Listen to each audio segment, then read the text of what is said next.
Pemirsa Gemah yang saya kasihi di dalam nama Tuhan Yesus Kristus.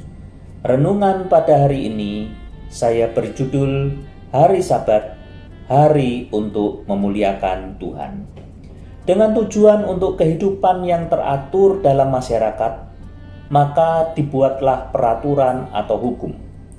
Manusia membutuhkan hukum untuk menciptakan keteraturan, dan hukum dibuat bukan untuk memperbudak manusia.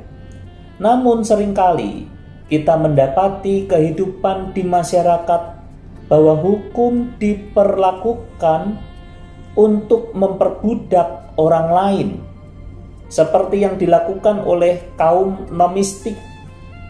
Dan sebaliknya manusia menganggap bahwa hukum itu dibuat untuk dilanggar karena merasa diri diperbudak oleh hukum. Untuk menciptakan keteraturan dalam kehidupan masyarakat Israel, Tuhan memberikan 10 hukum yang menciptakan keteraturan, baik keteraturan dalam hubungan manusia dengan Tuhannya, maupun keteraturan dalam hubungan antar manusia.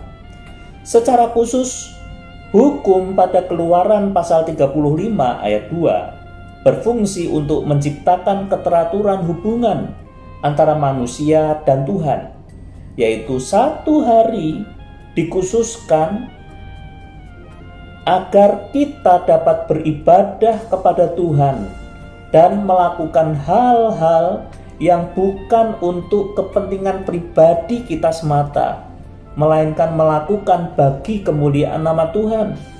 Karena dasar dari sebuah hukum itu adalah kasih.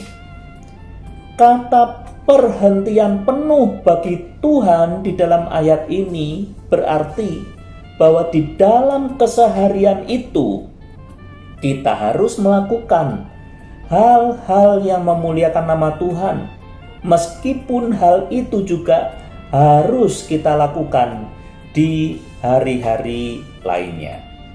Namun demikian, bagi kepala rumah ibadah, pada hari Sabat orang tidak diperbolehkan untuk melakukan pekerjaan dan kegiatan apapun, termasuk menyembuhkan orang.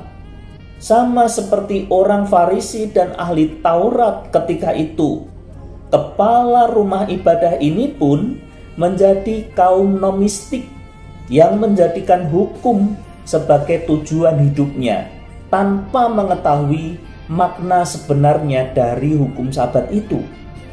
Tuhan Yesus meluruskan pandangan mereka bahwa justru di hari Sabat kita harus melakukan tindakan-tindakan yang memuliakan nama Tuhan dengan mengasihi sesama. Misalnya, di hari Sabat justru Tuhan Yesus memberikan kesembuhan kepada perempuan yang sudah 18 tahun diikat oleh iblis. Mari kita banyak melakukan kegiatan-kegiatan mulia di hari Sabat, hari yang dikhususkan bagi kemuliaan nama Tuhan. Amin. Soli Deo Gloria.